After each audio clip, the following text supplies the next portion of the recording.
আচ্ছা, তো এই কোটা না মেধা, এই মেধা, কোটা না মেধা, মেধাই তো চাইলো সবাই, তাই না? কিন্তু মেধার থেকে আবার আমরা সরে গেছি। আমরা গেলাম কোথায়? আমরা এক দফায় গেলাম না, তারপর এক দফা হলো।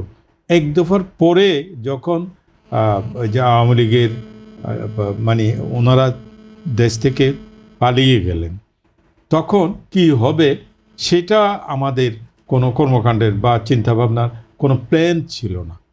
প্ল্যান না থাকার কারণে হয়েছে কি, ওই প্রফেসর ইউনূস সাহেবকে এনে বসাই দিলেন। উনিই বললেন যে আমাকে তো ছাত্ররা বসাইছে, সুতরাং তাদের থেকে উপদেষ্টা নিলেন।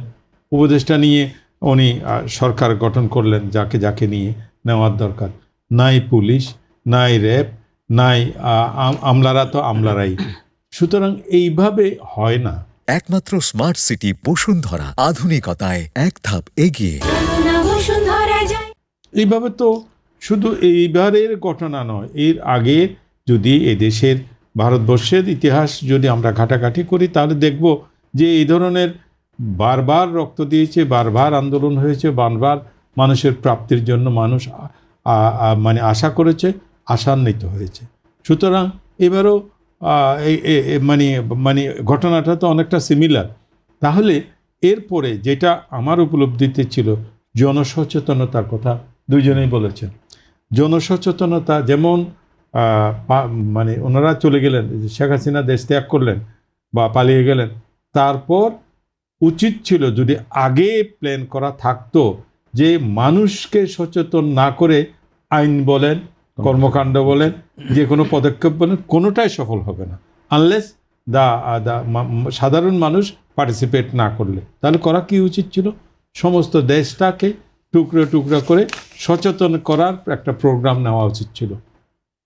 সচেতন যদি আপনি সচেতনতার প্রোগ্রাম যদি থাকতো, তাহলে আজকে প্রিন্স ভাই বলেন, আমার বোন বলেন, আমাদের এত কথা বলার সুযোগটা থাকতো না, দরকার হতো। আপনাদের দলের পক্ষ থেকে এই ধরনের কোনো প্রস্তাবনা দিয়েছিলেন? আমাদের 31 দফার প্রস্তাবের মধ্যে সেগুলি আছে।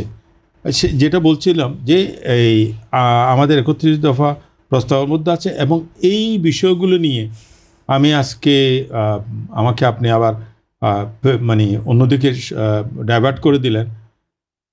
আমাদের দলের প্রধান যিনি ছিলেন, যিনি চলে গেলেন, প্রতিটা একটা ইউনিয়নে 9টা ওয়ার্ড, 9টা ওয়ার্ডকে, প্রতি ওয়ার্ডকে কীভাবে সাজাবেন সেটা ওনার চিন্তাধারায় ছিল। কিন্তু শেখ হাসিনা ক্ষমতায় আসার পর থেকে চিন্তাভাবনা তো দূরের কথা, সাধারণ জীবনযাপন করাও তো একটা কঠিন করে ফেলেছিলেন। তো যে কারণে মানে ওইদিকে আমি আর আলাপ আলোচনাটা ইয়ে হচ্ছে না। আপনার প্রশ্নটার উত্তর দিই, এই যে প্ল্যান ছাড়া কিচ্ছু হয় না। প্ল্যান ছাড়া আপনি আইন করলেন, প্রিন্স ভাই বললেন আইন করলে হয়ে যাবে, আইন করলে হবে, বাট এক্সিকিউশনে যখন যাবেন তখন তো আবার লেনদেন হবে। তখন কি করবেন আপনি? আইন করলেন, আইন করলেন, তারা এক্সিকিউশন যারা করবেন তাদের মধ্যে আবার উল্টোপাল্টা হবে। তাহলে আপনি যেই লাউ সেই কদু, কোনো পরিবর্তন নাই। আপনাকে সৎ মানুষ খুঁজে বের করতে হবে, সৎ মানুষ যাদেরকে কোষ্ঠী পাথরের মতো, যে তাদেরকে টেস্ট করে যদি একটা দেশকে পরিবর্তন করার জন্য একটি, যেমন নেলসন ম্যান্ডেলা সাউথ আফ্রিকার, তিনি বেশি দিন ক্ষমতায় ছিলেন না, যতদিন ক্ষমতায় ছিলেন তিনি তো কন্ট্রিবিউট করেছেন। তিনি একটা দেশকে গড়ে তোলার জন্য অর্থনীতি বা সামাজিকভাবে চিন্তাভাবনা যেটা করেছেন সেটা সূচনা করে তিনি সরে আসছেন। সেই জন্য আমাদের দেশেও এই প্ল্যান প্রোগ্রাম, আমাদের দলের ভারপ্রাপ্ত চেয়ারপারসন জনাব তারেক রহমান সাহেব, তিনি তার বক্তৃতায় সেই দিন বলেছেন যে আসার পর যে আই হ্যাভ এ প্ল্যান। তো প্ল্যান আছে, মানে জাতীয়তাবাদী দলের প্ল্যান আছে।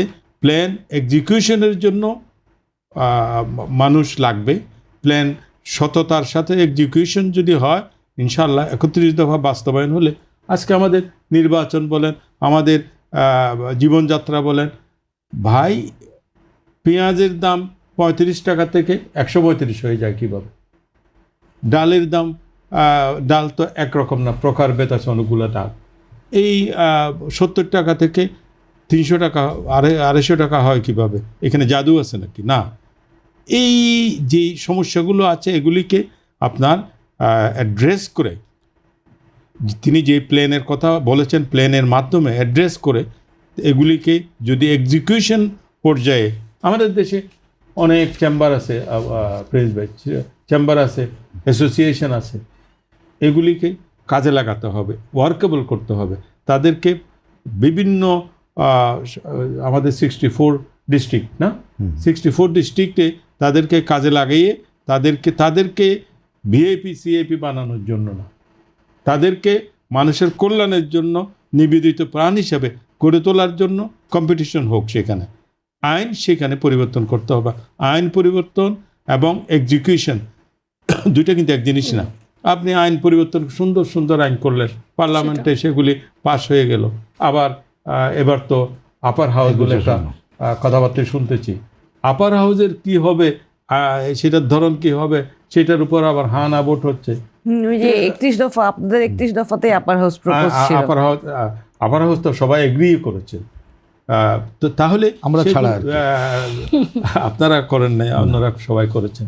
তাহলে এগুলিকে এক্সপ্লেইন করে সুন্দরভাবে সচেতনতার সাথে এগুলিকে এগিয়ে নিতে হবে। যতদিন পর্যন্ত আপনি পরিষ্কার পরিচ্ছন্নভাবে আপনার মানে আইন সৃষ্টি করলেন, তার এক্সিকিউশনটা যদি পরিষ্কার পরিচ্ছন্ন না হয়, যাকে আমরা বলি আমলাতান্ত্রিক সমাজ ব্যবস্থা, আমলাতান্ত্রিক সমাজ ব্যবস্থাগুলোকে আপনার যদি ঘাটে ঘাটে আপনি পরিবর্তন করতে না পারেন, তাহলে কালো টাকা, সাদা টাকা, এগুলি আমরা গল্পই করতে থাকবো। ওই দিন একটা আলাপ আলোচনায় বলেছিলাম যে সবাই আমরা ওই ইয়েতে গিয়েছিলাম, একটা ব্যবসায়ীদের সম্মেলনে, সেখানে 90% মানুষ যারা বক্তা সবাই বলেছেন যে সিঙ্গেল ডিজিটে কি ইন্টারেস্ট, সিঙ্গেল ডিজিটে ইন্টারেস্ট। আবার ব্যাঙ্কগুলো সিঙ্গেল ডিজিটে মানতে রাজি না, বিভিন্ন হিসাব কিতাব করে তারা বলছেন না সিঙ্গেল ডিজিট রাখা যাবে না। এখন তো সিঙ্গেল ডিজিট নাই। তাহলে আপনার আয় যেটা হয়, ব্যয় যদি তার থেকে বেশি হয়, তাহলে ব্যবসায়ীরা তো ব্যাংক্রাফট হবে।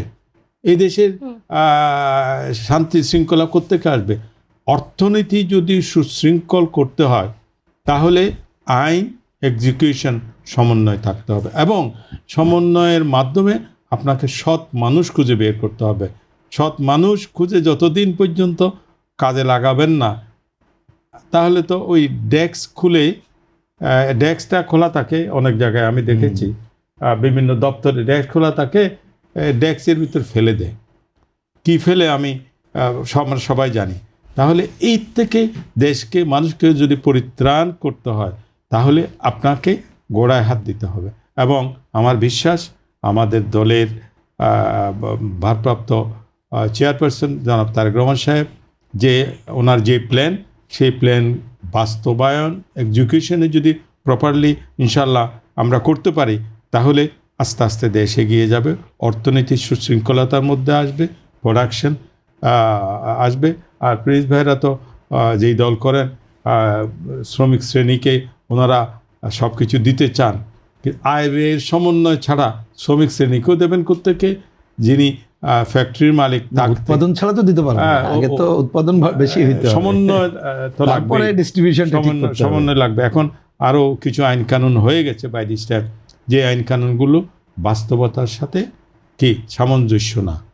তো এগুলি ভাবার বিষয়। এগুলি আগামী যে সরকার আসবে, যে নির্বাচনের কথা বললেন, নির্বাচন স্বচ্ছতা আপনার 100% হোক, আমরা কামনা করি। আমাদের বিশ্বাস যে নির্বাচন আসছে সেটা আমরা সেটার দিকে এগিয়ে যাই। নির্বাচনের মাধ্যমে আস্তে আস্তে আস্তে তো স্বচ্ছতা আনা সম্ভব।